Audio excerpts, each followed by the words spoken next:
Well, hello, everybody, and welcome to the next episode of Interview with an Exorcist. And my name is John Barnwell, and I'm here in the greater Detroit metropolitan area with Dr. Douglas Gabriel. And we've been following along with his many adventures that border on the supersensible. And as he's a leading educator in the Waldorf method in North America, we've also had the opportunity to hear his stories regarding those adventures. And so this is going to prove to be an interesting episode as we start to transition more into contemporary timeframes and enter into the later periods of his adventures. And so without further ado, hey Douglas, how you doing? Good, John. Yes, I think I want to give some summary statements and round things off as we're transitioning into doing some future talks on what we're calling the from the works of Rudolf Steiner, a set of books that we've written from articles and other such things, and that you're helping proof and edit, and we're going to move into that, and then you and I will be discussing each of these books as they come out. Now you might think, oh, well, that's only a few more talks. No, it may be 30 or 40 books. It's hard to tell. We're getting started now, and there's 12 of them set up so far. So we're going to move into that. But I wanted to round off all of this biographical stuff and make sure that you understand the central point that I would make here. And the central point is that everything is in a spectrum.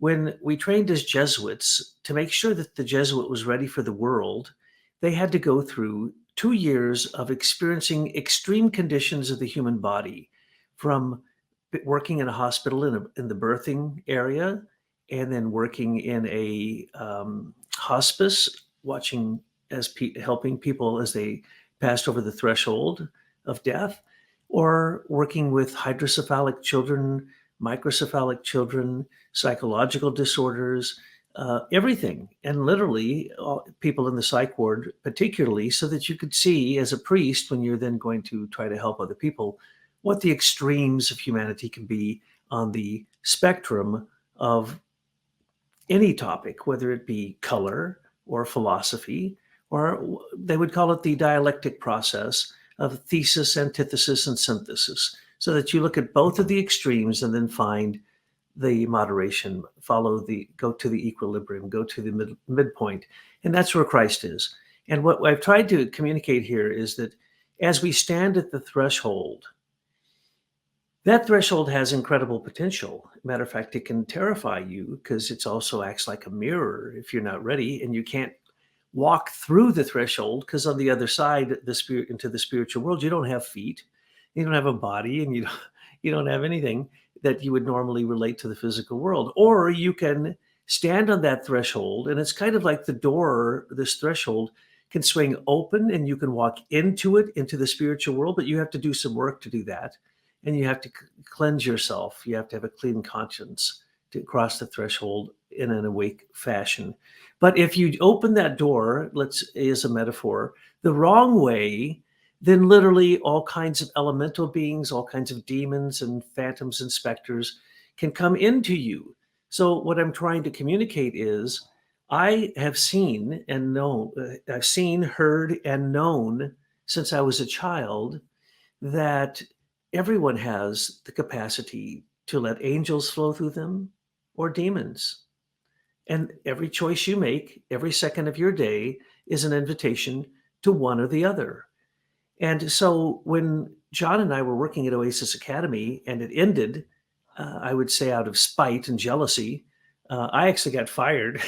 I was running the school, but I got fired because the board decided to just close the school, the number one school in Michigan.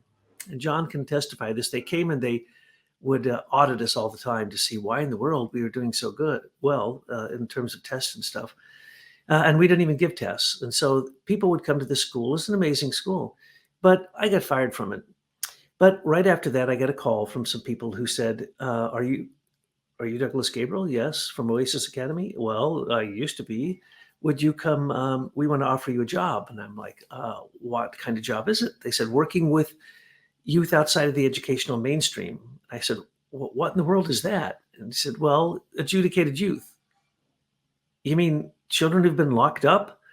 Yes. And so I ended up for 11 years working for a company that had at one point 24 different schools, and we took the most unusual cases of children, whether they had been arrested or neglected or they ended up in foster homes or you name it. But I literally had lockup schools, and I'd have 10,000 students a year flow through those lockup schools. And I saw obsessed children, possessed children, children possessed by animal elementals. I just about anything you can possibly imagine in the human spectrum I got to witness. And I can say that once again, that gave me some insight into the fact that just because a child at one point is literally a psychotic, asocial, um, possessed or obsessed child, it doesn't mean that later they can't be really good people, and vice versa. So you can never really tell what's going to happen to somebody in the future, even if they're a great initiate. For instance, one of our friends ended up working in the same scenario in a juvenile detention for settings, whether they be called detention centers or they're called strict discipline academies, or they have 1,000 names for disguising the fact that these are children the schools can't handle.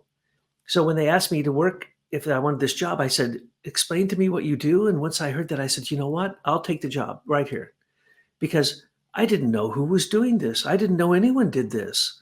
And after 11 years, our system that we developed there was then used in every single juvenile detention facility run by a state or by the federal government in every state in America.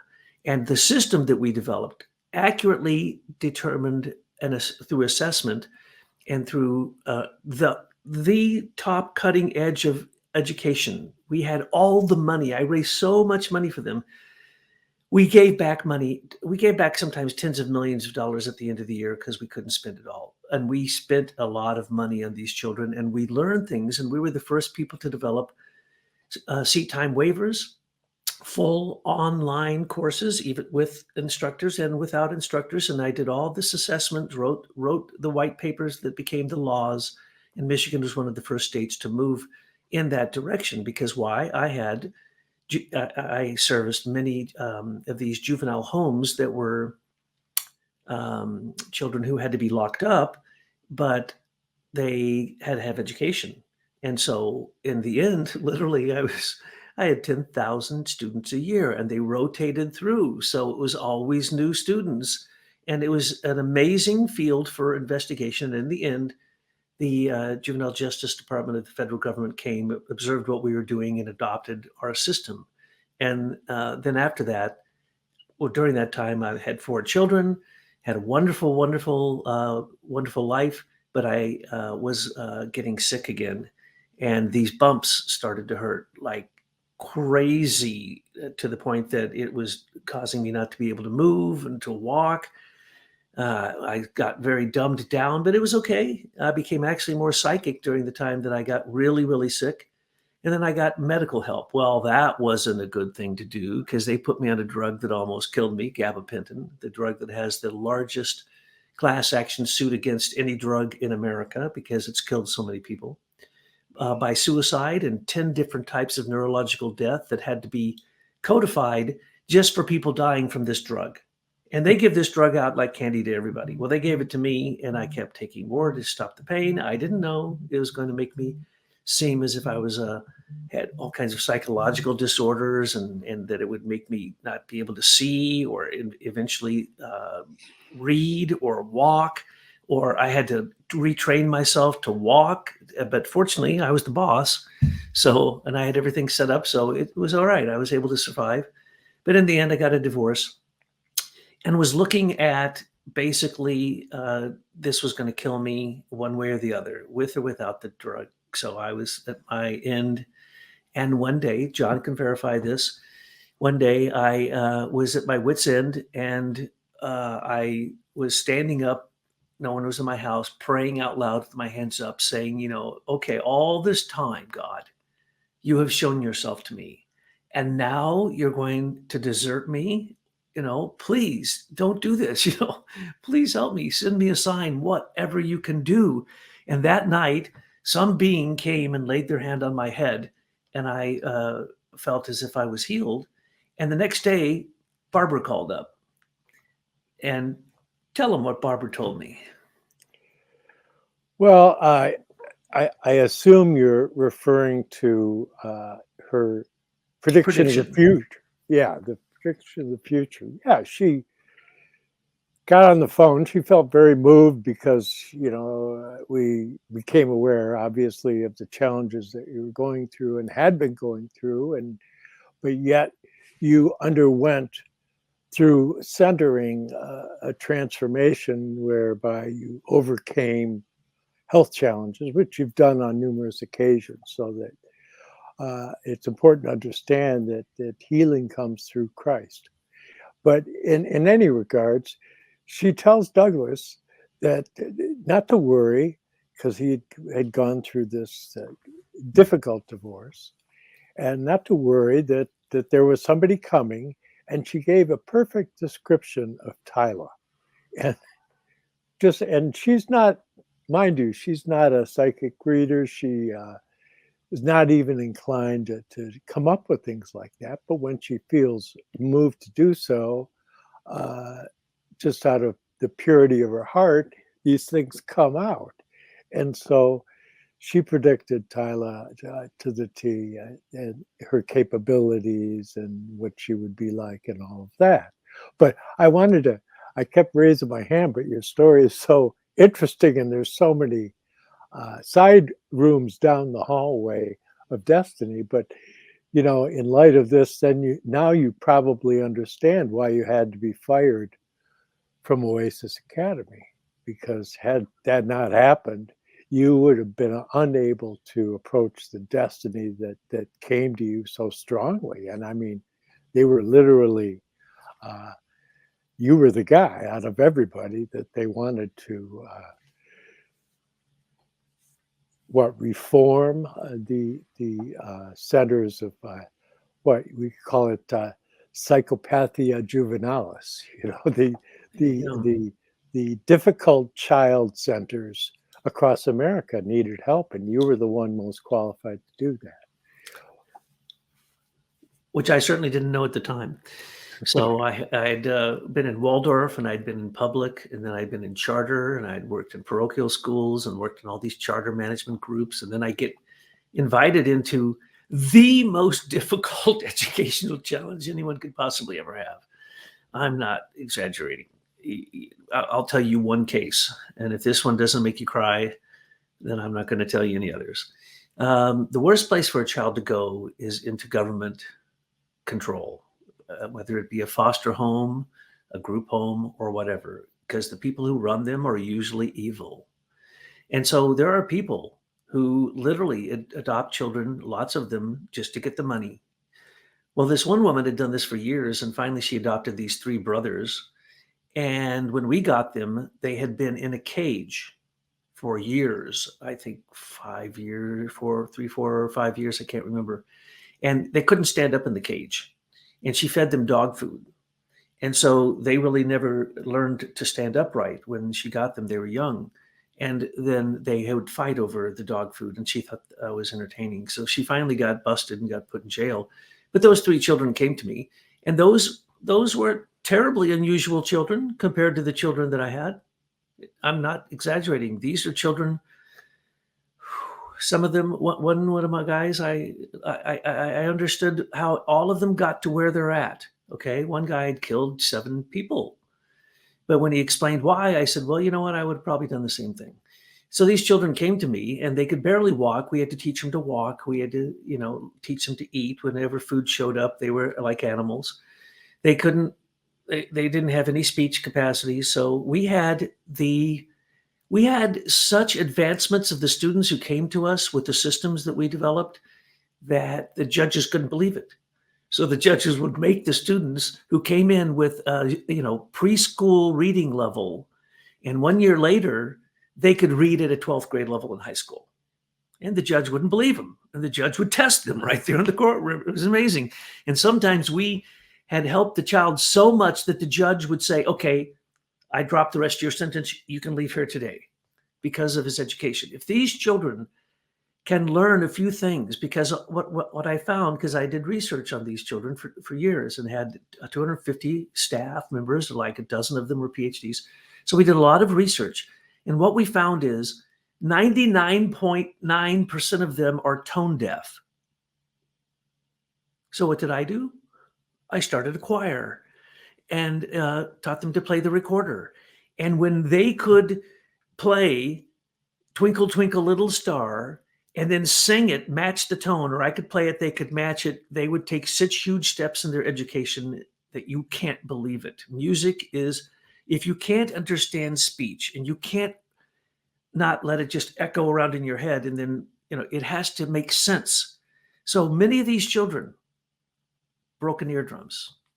As soon as we got that treated, they were able to read, or they didn't learn to cross crawl. So we get them down doing educational kinesiology exercises. Boom, all of a sudden they can read like a wizard. So I encountered children who, and the three I told you about aren't the worst. I've encountered children who were possessed. Numerous children who were possessed in these juvenile detention facilities. And they had what people would call to be evil superpowers. Literally, if you stand within 10 feet of them and they're in the mood, they can send rays out through their head and hypnotize you. They did it to me, even when I knew that we had this warning. Don't ever do what that child tells you to do, okay? This is, and I can't even describe to you the things that I encountered. But the point is, possession is going on all the time. Each and every time you give over to a vice, you're asking a demon or one of his minions to come into you. So the way that we're told is, well, choose your poison. You can have 1 or 2 poisons, but don't have too many because it'll kill you. So if you find someone who's addicted to sex, then it's addicted to lust, one of the 7 deadly sins. Or to money, it's mammon. There's names for these demons I've told you about. There's sigils that can control them. There's prayers. But the deal is that when you're at the threshold, you have all of the spiritual world available to you saying, I want to help you birth your higher self. The whole spiritual world wants that. Now, there's quite a few demons on the other side who want the opposite. Matter of fact, they want to eat you. They want to consume you. They want you to go into nothingness. And that's the threshold. That's with every human being you encounter. And you're having a communication with them. You're standing at a threshold. That threshold can be a mirror and show you who you are. It can be a doorway into your future, or it could be a doorway into your hell. And it doesn't matter how spiritually evolved you are, you cannot look at somebody and tell whether that's past karma, current karma, future karma, pay forward karma, however you want to look at it. You personally, unless Christ tells you, you don't know really what that person can become. So every child, every human I ever interacted with in my job, I looked at for their higher self in every case. Now, I interviewed every one of these young men and women who came to me, every chance I got.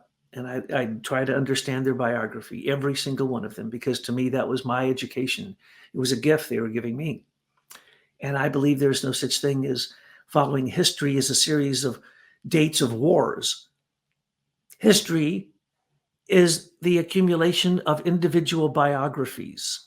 And once you understand a biography, you have a doorway into karma and reincarnation.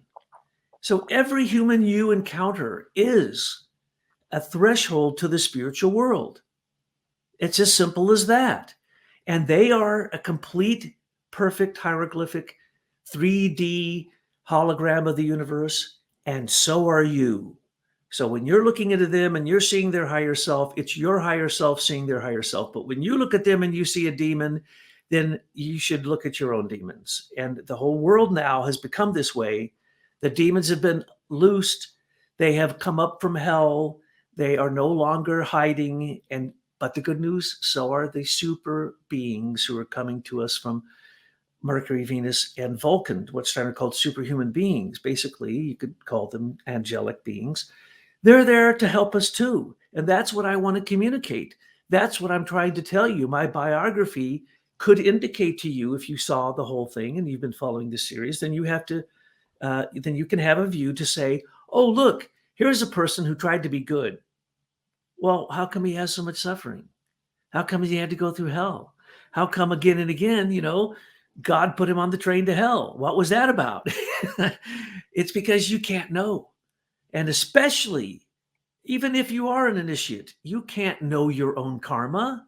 You don't know the way that the Lord of Karma, Christ, is working the puzzle out so that one single phrase, for instance, when Barbara called me and told me that, you know what I told her? Well, I told her later, but 11 people called me the next day, most of them psychics, to say God spoke to me. One of them was a Krishna, and said, I don't even know God. And God talked to me, and God said, you have to call Douglas and tell him that God said, not Krishna said, God said that a beautiful blonde-haired, I don't remember what, beautiful eyes with love coming out her, with an aura bigger than anyone you've ever seen, who is going to be your perfect spirit mate, she's wealthy, she's going to take care of you, she's a doctor. And I'm like, shut up, you people. Don't tell me this. That's the worst thing you could possibly ever tell me, is to give me false hope right now. That is, what do they call it?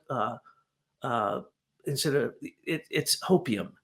And I said, I was nice to Barbara because I knew she wasn't normally a psychic, and she had a psychic experience. Matter of fact, she's the one I went, oh, maybe this is real. Why did God talk to her? And all of them called me either that night, in the middle of the night, or by that morning, early morning. And I'm like, oh, come on now. This has never happened to me in my life. And some of these people I hadn't talked to for years. And some of them are pseudo-psychic, and some of them are deep, some of the best psychics around. They all told me the same thing. Well, strangely enough, so this rounds out for you. I knew I was going to die by November the 4th. Tyler came into my life November the 1st.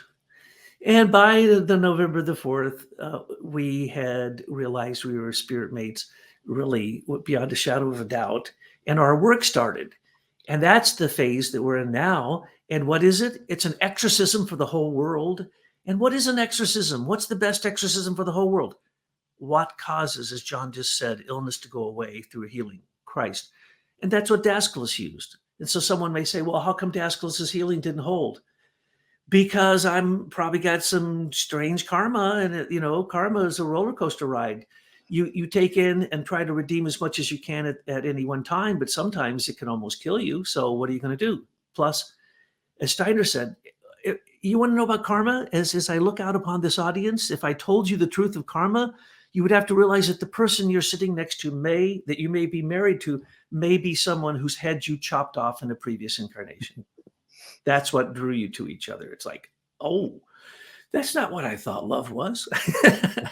But that's what karma is, and karma is love. Karma is giving you a chance to resolve that. So the message I'm trying to get across is, you don't need to have any psychic capacities at all. They're being forced on you now anyway, whether you like it or not.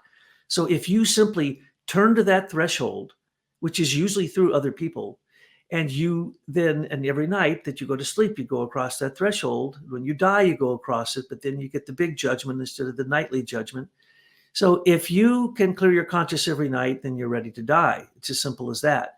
But as you are really trying to receive the gifts of the Spirit, all it takes is a pure heart. You don't need all this heavy-duty cosmology that oozes out John's ears, and mine a little bit. Yeah, probably left ear. I got some. But anyway, some of us, no, I love the cosmology. And others, they don't need that at all. They just need to have a pure heart and seek the grail, seek Christ any way that you can, realizing that no matter what challenge comes to you, health-wise, demon possession, or your obsession that leads to meeting demons, it doesn't matter. You know how many great stars have literally told the story that literally Satan came to them and they signed in blood to become a star, and then, right, John, you know how many, some of Yeah, these. Lady yeah, Gaga swears to that. She's told that story so many times it's ridiculous. She was a yeah. burlesque dancer, right? She was a striptease dancer, went out to have a smoke. The devil came to her. She signed, and within like days, she was a star. Okay. So this can happen, Yeah. folks, but guess what? So to an angel, but the angel's going to ask you to sign in the blood of the risen Christ, or the etheric blood that you use to make your consciousness be in coherence between your heart and your head and your actions. Yeah, Lady Gaga, actually, she was going to music school in New York, and a, a friend of mine, uh, Wendy Starland, I knew some people. Wendy came from a wealthy family, and she hooked up Lady Gaga with the people that then developed her career. That's not to put shade on Wendy. I don't think that she is aware of some of the machinations that ensued after that encounter. But it's important to understand that these forces of opposition are always waiting in the wings. They never go away. What it is that through finding the proper mood of soul to be able to be uh, a bride of Christ, so to speak, as they would say in medieval Christianity, but to be a soul that is in the proper mood of soul to be able to receive the Christ. And that is the challenge. But there are different ways of doing it. Now, Douglas, at the very beginning of this episode, made mention of his involvement with the Jesuit order, and they have what's called the Manresa, which is their guidebook. And they go to a retreat and they follow the meditations that are provided in the Manresa. And Douglas went through this solitary period, but it's important to understand, instead of bringing the Manresa, he brought From Jesus to Christ, which was the lecture cycle that Rudolf Steiner gave to show the difference between the mystical Christian, Rosicrucian type of Christianity and the will-centered Jesuit authoritarian Christianity. And so Douglas, although he was technically in the Jesuit order, he didn't do their methodology. He used Rudolf Steiner's methodology because he had been selected by them to be one of their two experts on the work of Rudolf Steiner in theosophy. And so in that pursuit, they took him to a cage, and it was full of all kinds of Steiner books, and he avidly read everything he could get his hands on, and still to this day reading everything he could get his hands on. So there's a dedication that's beyond belief. But that being said, well, so what are we looking at here when we get into this? What I call the psychopathia juvenalis is that when you get into studying Rudolf Steiner, there's a very important thread that runs through it that has to do with healing. And I've said on numerous occasions that the original Christian communities in the early centuries of the Christian eras, that's where you went for healing and for exorcism. So this is a central Christian impulse that we're talking about here, and it has to do with the actual development, the relationship to the divine spiritual beings in the company of Christ. And so Rudolf Steiner on numerous occasions have made the point that if spiritual science is approached in the proper mood of soul, with the right frame of mind, that it becomes a force for healing. And that's very, very important to understand. And that if one wants to gain control over certain obscure, perhaps supersensible aspects of your life, that by learning what those things are, it's very difficult to avoid something you don't know exists. And so Rudolf Steiner has given us the nomenclature, the Christ language, to be able to come to a clear understanding of these things. And this even extends beyond death, because he says after death, what, Douglas is referring to, your guardian angel, your higher self, that realm, that he says that after you go through 1/3 of your life in Kamaloka to shake up all the dross of your worldly tendencies, that the realm of the angels, directed through your personal guardian angel, is able to ensheath you. And that gives you something, but it's still dreamy. But then when you go to the next phase, the archangelic realm comes in, and that's when you find clarity. So there's this wonderful destiny that opens up before you if you can approach the Christ mysteries in the right way. Yeah, you've always been a name dropper. So you know the lady who got Gaga on the path, huh? Well, that's easy. You and all your guitar friends went down to the crossroads, didn't you? And what happened? The devil said, "You want to be the best guitarist in the world? Sign here." Now, what does that mean? And what does it mean you sign in your blood to the devil? Is that true? Someone might ask. Oh, it's absolutely true. Does it mean you draw your blood and put it on a piece of paper? No, it means your lifeblood, your ego, is given over to the pursuit of the 7 deadly sins, and there's many of them, much more than 7, or it's dedicated, because you can go to the crossroads and meet the angel too. Matter of fact, that's where you do meet the angel and the devil, at a crossroads when you make decisions. That's what it's trying to tell you. And your blood is on the line, your warmth, your I am, your ego, and you are playing a gambling game with the devil.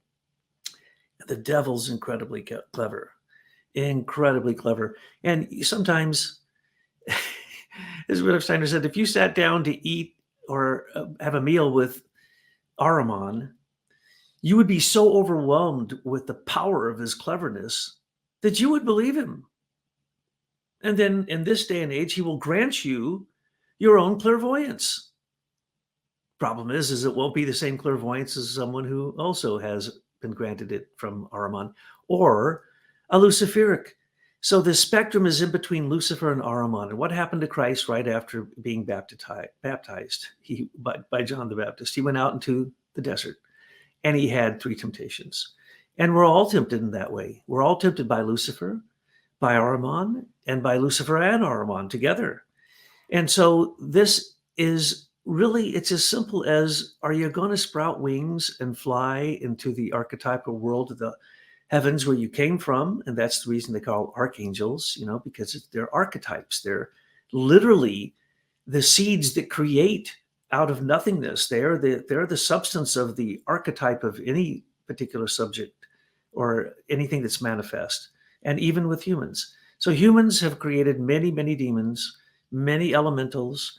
They've taken earth, water, fire, and air and turned it into its evil. They've taken every natural substance in the world and made a pharmaceutical copy of it, made out of petroleum oil, which they say is those are dead dinosaurs, according to them. No, petroleum is the heart blood of the earth, and it's produced all the time. So we are supposed to take petroleum and turn it into something good. We're supposed to take carbon and turn it into something good. But what has happened in our age? Everything's a poison. You want a poison? Go to any street corner. Every poison is allowed by the FDA, by the medical. Yesterday, they put radioactive substances in my body. I didn't know they were going to do that, to do a heart stress test. Well, I'm sure I wouldn't have done that had I not been in a daze. That was stupid of me. And okay, we all do that, don't we? You get in, you're sick. The doctor gives you a pill. It works for a minute.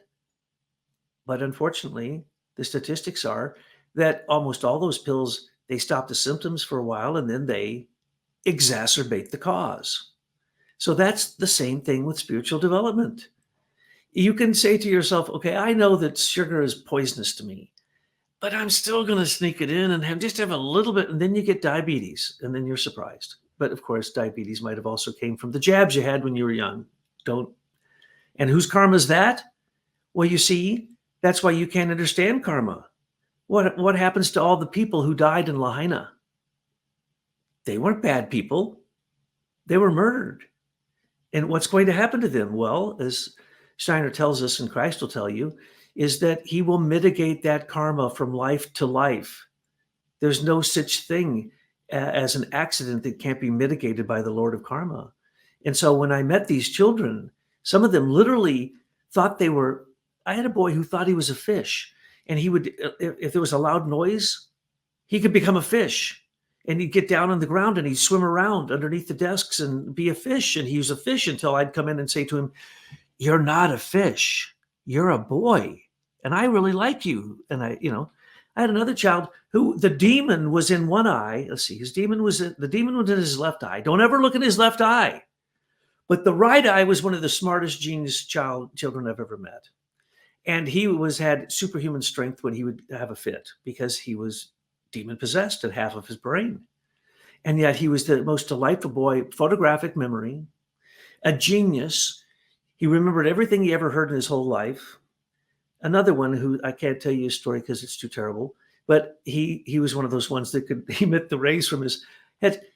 One night he decided, he says, "Mr. Gabriel, I want to be in the talent show tomorrow." And I went, "Okay, Ken, what do you want to do?" And he goes, "I don't know.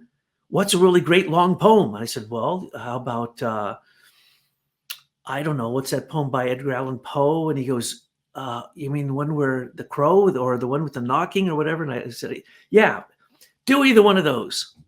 I thought he was going to read a passage. He memorized the whole thing that night and recited it by heart the next day, not missing a word and with proper exact inflection. But he's demon possessed. Okay. I don't know. Well, that reminds me of at the Camp Hill, when they needed to know the train schedule, they had that young man there that they could just ask him. And he always knew, like, if a train was running late or not, for no reason at all. He'd just off the top of his head tell you.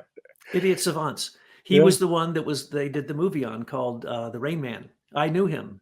Yeah. And I went back to that community repeatedly, dozens of times. I love that place. And every time he'd show up, he'd be standing right where I was going to park, or right where I would park. He'd listen to my car and he'd say, "You need to get those rings fixed. I think it's the third and fourth chain." He knew everything about every car ever made, ever, from Detroit. He could tell you the exact size of the engine. He could tell you everything about the car. He could tell you all the statistics about the car.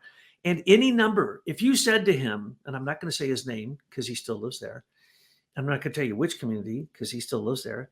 And they really protect this young man. But if you walk up and you say, "Jimmy, what is 37,942 times 49,332? But before you get the last number out of your lips, he's got the answer. Remember, they took him to Las Vegas because he could count cards perfectly. And I had another guy. Most spastic person I ever saw in my whole life, right?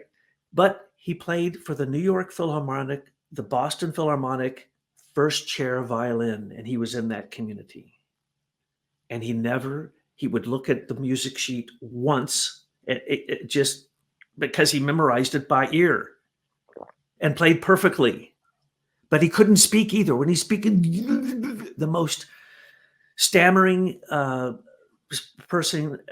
And I love that guy. Oh my God. He didn't even practice either. You hear the song once and he didn't practice between times of performances. He'd just go perform. So if you think you don't have capacities, you're mistaken. You have superhuman capacities. The problem is you also have super demonic capacities. Are you going to go into subnature or are you going to go into supernature? And that's what we have been trying to teach, John and I, through many of our talks, as well as all of our books, and what Tyler and I have done together in the Gospel of Sophia, the trilogy. That is an initiation process, but you get choices all along the way. There's also a workbook section in it. So you're asked questions, because if these questions don't arise in you, you can't take the step that you'd get from knowing the answer. The question must be in you. So we literally, Tyler, when I met Tyler, we said, "Well, we both have a lot of strange capacities. She's an incredible business person and a doctor and a genius, and she'd had experiences of the spirit that few people have, and she'd had experiences of Sophia. So she told me all about her experiences of Sophia, and I said, well, I'm all about that. So what is it you want me? What work should we do? What should I do? And she says, I want you to help me translate my experience into the Gospel of Sophia. And so that's what we did. I wrote a little outline to make sure I was headed in the right direction. We collaborated on every single sentence in the whole thing. And together, from our combined vision, we created the Gospel Sophia trilogy. And basically, anthroposophy is there in a nutshell, as well as extracted languages of the spirit from many different traditions. And that's their second book. And that, when that asks you a lot of questions, it puts you through kind of a workshop kind of thing. And that one gives you prayers, meditations, the language of the spirit. It gives you all that you need, really. We didn't need to write anything after that. But because Tyler got us involved in writing lots of articles, she encouraged me to write articles on all kinds of things. And so there were 125 articles out there. And we said, well, maybe we should do something with that. So we started making some books. So we made a book on the ethers, a book on Waldorf education, a book on the Queens of the Grail, and a book on the human heart, which John's going to be editing. And we're going to be putting out that in a hardcover. We've been giving it out we've given out lots of ebooks. And lots of things, even our first books that we did together were given out in PDF form so that you could grab them and even take quotations out of them and use them for your own benefit. One person, the book that John held up the first, we gave it to this woman who's her card means that she's a real genius, a genius of the heart. And what did she do with it? She said she opened the book one night and she turned to the section on love and she started reading it. And she, for the first time, she says, finally, someone understands who I am and what I'm about. This is what it's all about. She never read another chapter. And she's a Jack of Hearts, John. She's the Christ card. She reads the thing on love and says, I'm never reading anything again. I'm just going to keep rereading this chapter. That's how beautiful. There's poems in this, beautiful poems. All kinds of beautiful things are in these books. And the other books, those books I wrote, and they're kind of heady, but they try to get to the bottom to show people if you're searching for the Holy Grail, you need to have a wide spectrum. Don't get caught up in one narrow expression of it. Or when you're looking at the heart, it's a super sensible organ. It's not a pump. Or if you look at education, well, it's not just the Waldorf education system. It's the fact that you're educating the etheric body. What is the etheric body? That's the ethers. And what do you train the etheric body with? Not the dates of wars and battles that you call history. That's disgusting. That shows you're an animal. That's not human history. That's animal history. Okay? And in the future, as we have been revealing through some of the articles already and are going to be revealing through some books on how to survive the apocalypse and the book that John's working on, Becoming an Angel, you're going to have to struggle with evil if you wish to become conscious, because it's there to strengthen your spiritual side. So you might say, well, why was a poor, pathetic little creature like Douglas Gabriel thrown into so many vicious, vile pits of snake and vipers and demons? To strengthen me, because I was very weak, very weak. I'm still very weak. And so thank God I married my own doctor so I wouldn't have to drive up to the hospital all the time. So Tyler's my doctor. And if I started enumerating the things that she has had me do to improve my health, the show would be over and there'd be a few more shows that I just have to keep making a list. So she put me through so many different things to find out what was good. Now we have what you can get as the Ascend diet. And if you go to level 3 of the Ascend diet, it's going to tell you specific things. Those are the things we do. I would have to say, I'm alive now because of all of those things, because of what she has done. And I feel great, as a matter of fact, except for the stupid medical test I took yesterday. I feel great and I'm getting better all the time. But it doesn't mean that C60 is going to work on you like it does on me or John or Ormus. How's it going to work on you, or the Violet Ray or the NRG machine or biofeedback machines or any of that stuff? You got to my secret to my health, I think, is finally Tyler convinced me that it was the Epsom salt bath, magnesium. I think that just like most Americans, we're short on magnesium. So if you can get it transdermally through an Epsom salts bath. So you say, what? Wait. That's what the midwife says. That's what the old wives' tales say. Yeah. Remember when the wives' tales told us to take iodine? What do the doctors say now?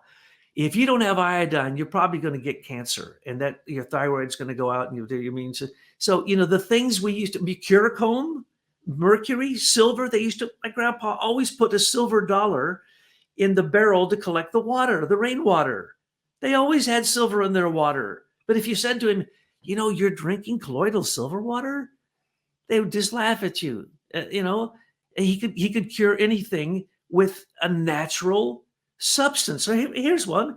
I had warts all over. I looked like a deformed person, right? And Grandpa just said, when are you going to let me just take care of that? And I said, what? How are you going to take care of that?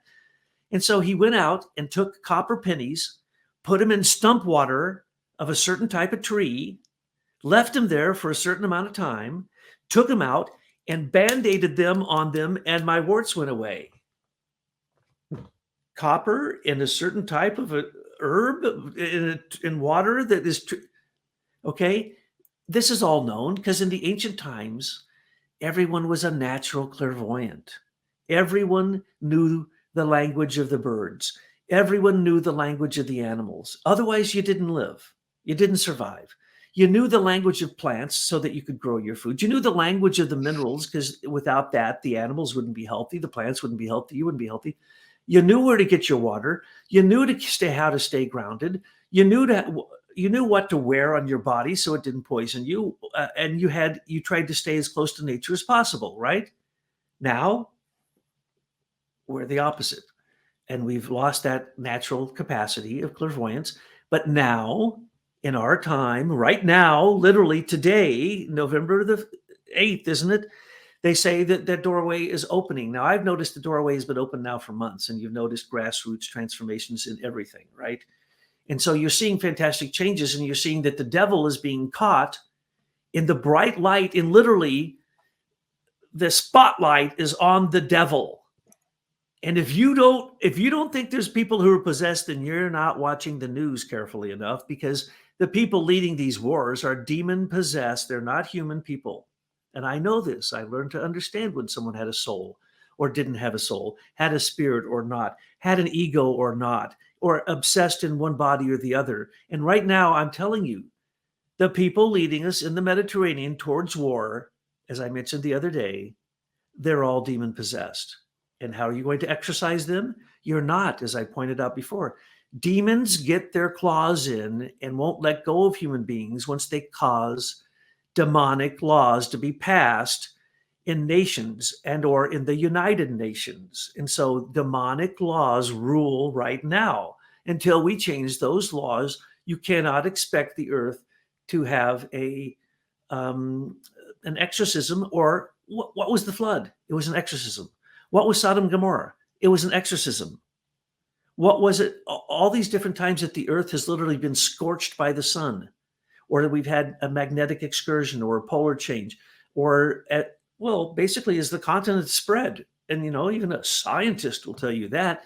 So we have had cataclysm after cataclysm after cataclysm, where civilizations that were at their height, where we cannot even explain how they built their megalithic structures or they did the things they did, they're gone. And we can't even read their writing. Well, guess what? That's going to happen to this civilization, this capitalistic, materialistic, hedonistic, Sodom and Gomorrah type earth. Of course, we're going to go through another cataclysm. But the deal is, you will be visited, just as I was visited in my darkest hours, when literally I honestly thought there were flames leaping up around my feet. And I think it might have been Mother Mary or a being like that came and put their hand on my head and changed my life. That's when I stood up and said, God, help me. And 11 people, before 24 hours was gone, called me up and told me the same vision. You're going to meet this woman. And when my friend, I'll mention his name because he knows this true. His name is Nicky. And he says, you got to go out and do this. And then he told me what to do. And I'm going, I'm not going to do that. He says, well, then I'm going to do it for you.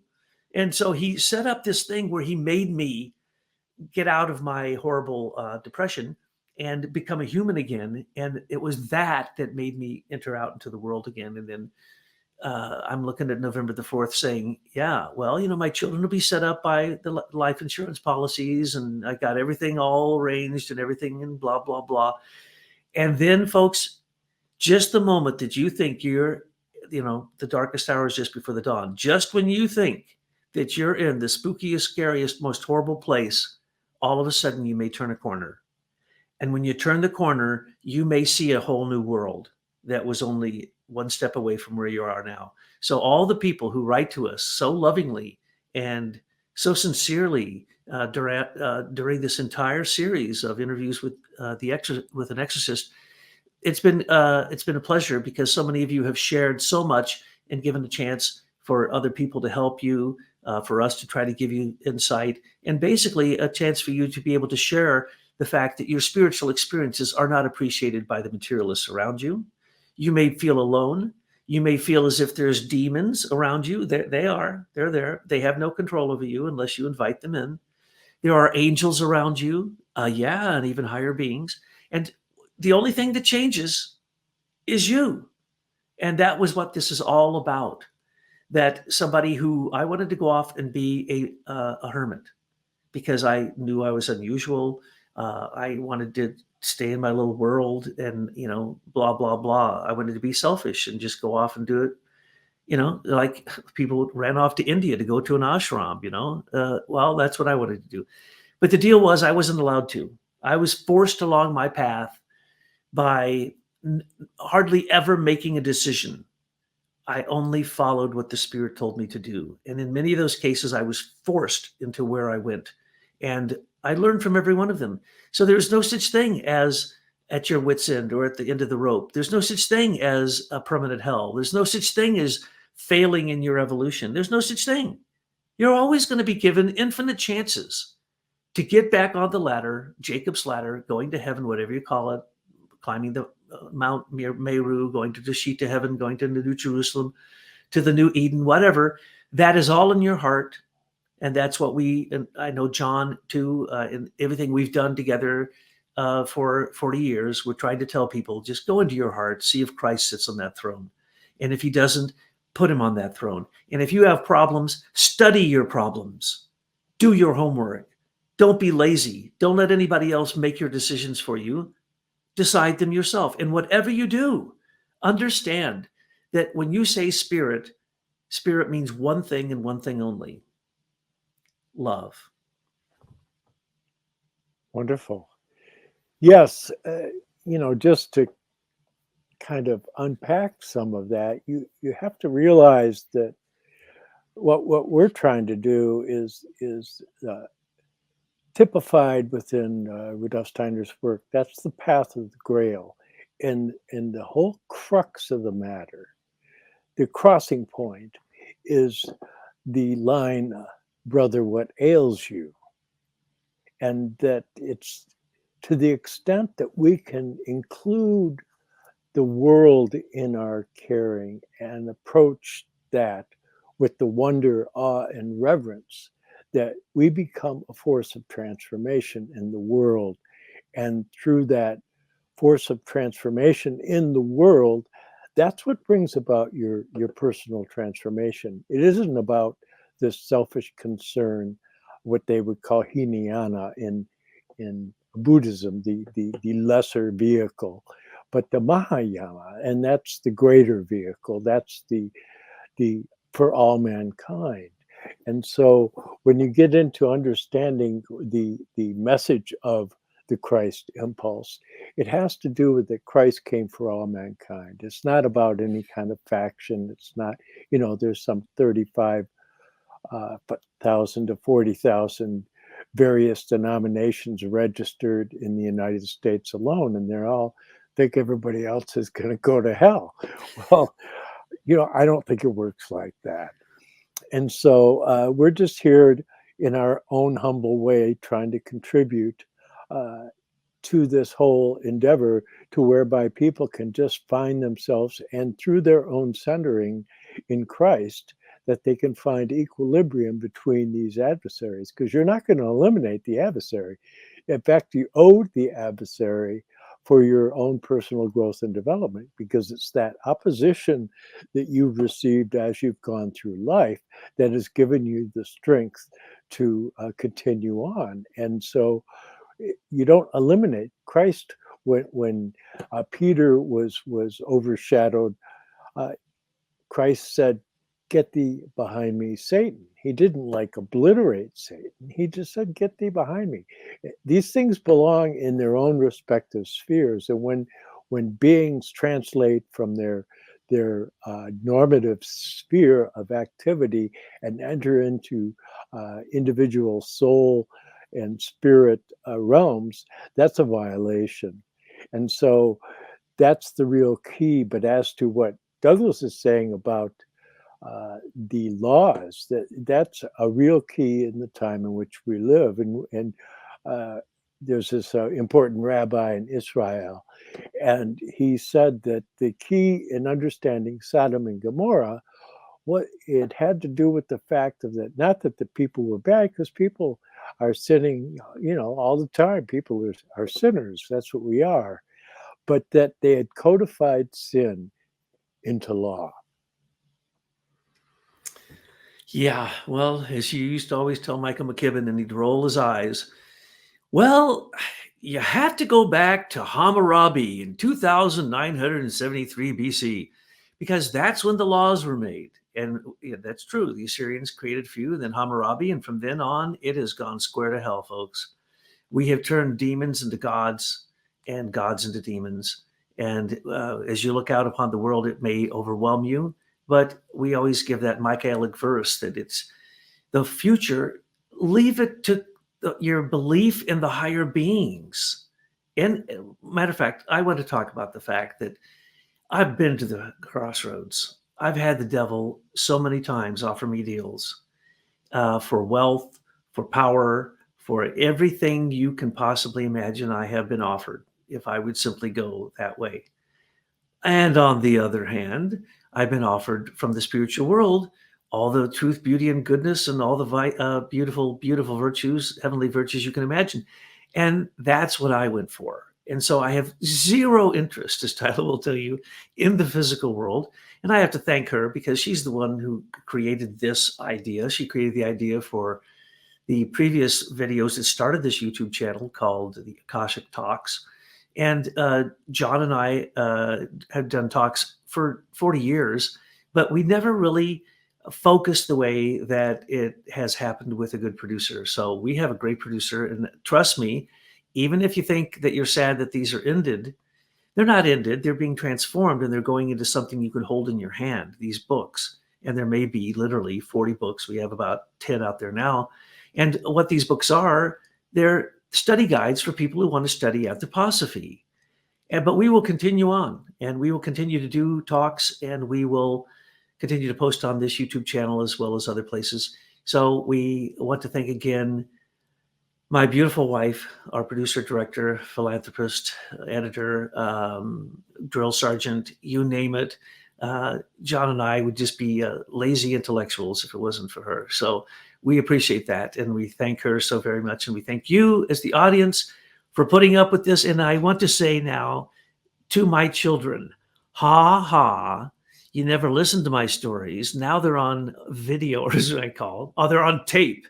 And you can, I may make you just sit down and watch all of them, whether you like it or not.